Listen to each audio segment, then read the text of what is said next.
Public speaking is a craft, a skill, and an art. It's the ability to stand before an audience and not just deliver words but move hearts and inspire minds. The mere thought of public speaking, though, can strike fear into the bravest of souls. Why is that? What's happening in our brains and bodies when we step up to speak? And how do some individuals master the stage while others shy away? To answer these questions, we must dive deep into the psychology behind successful public speaking. At its core, public speaking is not about speaking at all. It's about connection. Human beings are wired to connect.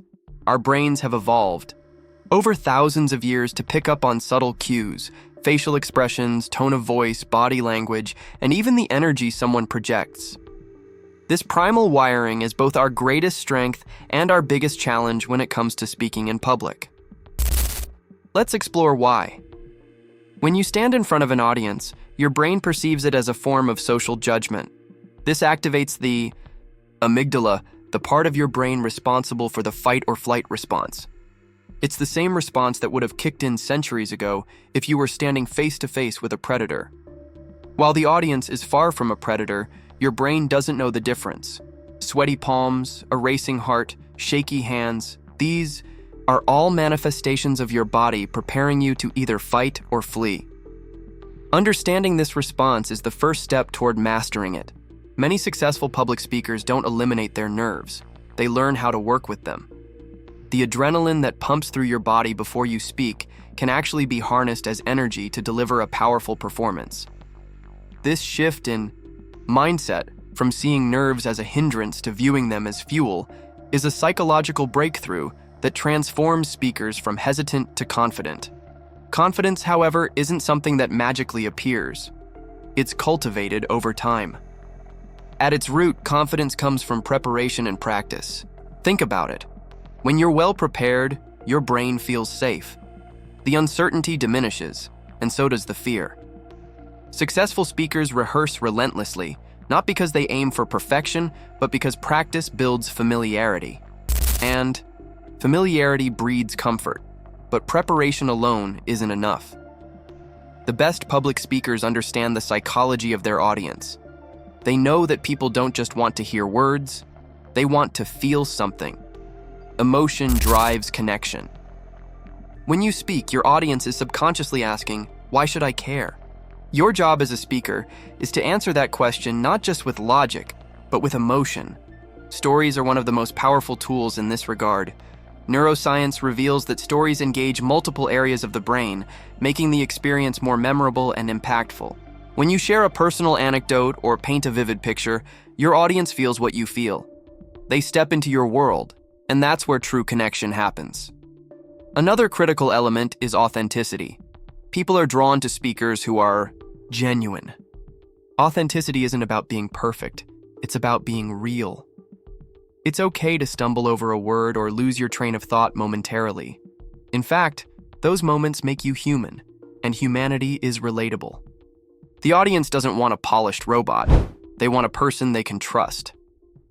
Building trust is a psychological necessity in public speaking. When the audience trusts you, they're more likely to engage with your message. One way to build trust is through body language. Psychologists have long studied the impact of nonverbal communication, and the findings are clear. Your body speaks louder than your words. Open gestures, a strong posture, and consistent eye contact signal confidence and invite your audience to feel safe. Closed off or defensive body language, on the other hand, creates a barrier. Successful speakers are intentional about their physical presence. They understand that the way they move on stage, the way they pause, and even the way they smile can influence how their message is received. Another fascinating aspect of public speaking psychology is the concept of mirroring. Humans are social creatures, and we naturally mimic the emotions and energy of those around us. When you speak with passion, your audience feels it.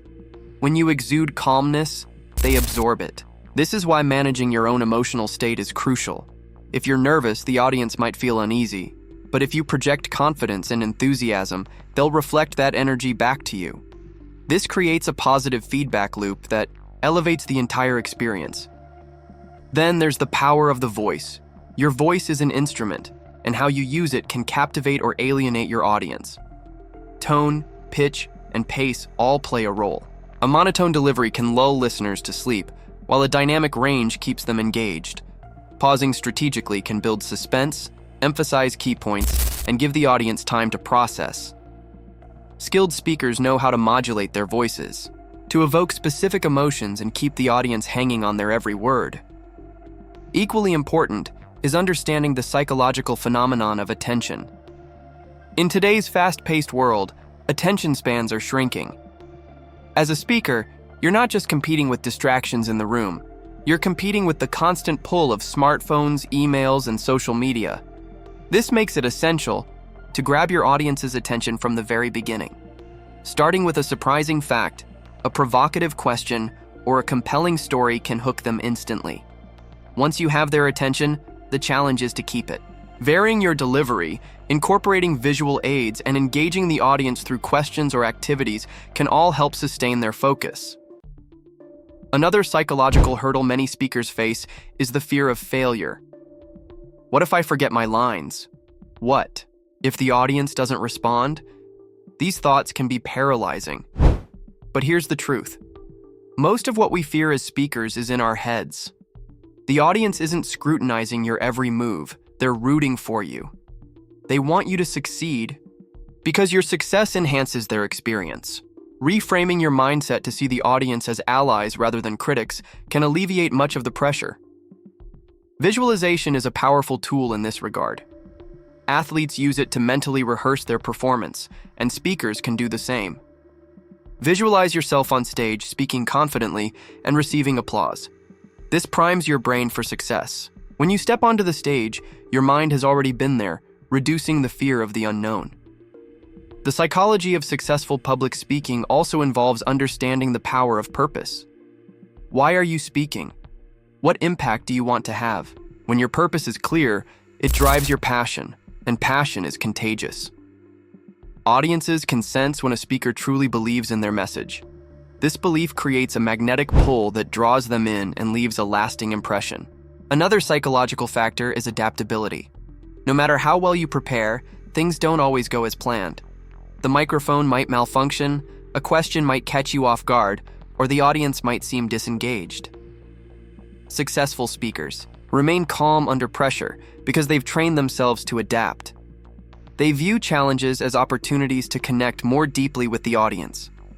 For instance, addressing a technical issue with humor can make you more relatable and ease the tension in the room. Humor, by the way, is another psychological tool in the speaker's arsenal. Laughter creates a sense of camaraderie and makes the experience enjoyable for everyone involved.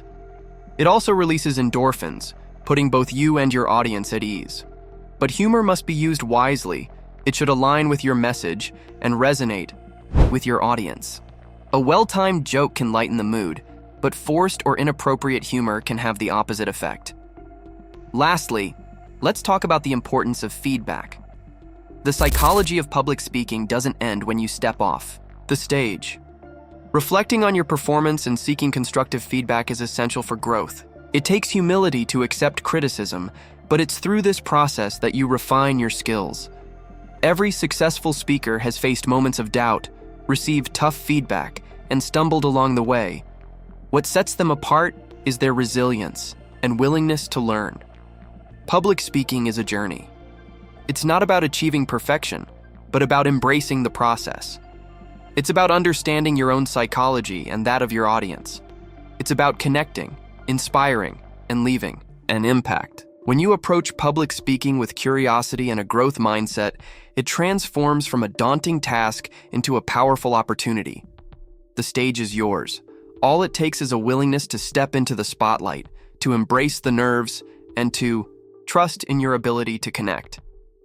Public speaking isn't just a skill, it's a bridge between you and the world, between your message and the hearts of those who need to hear it. So, step forward, speak up, and let your voice be the one that inspires change.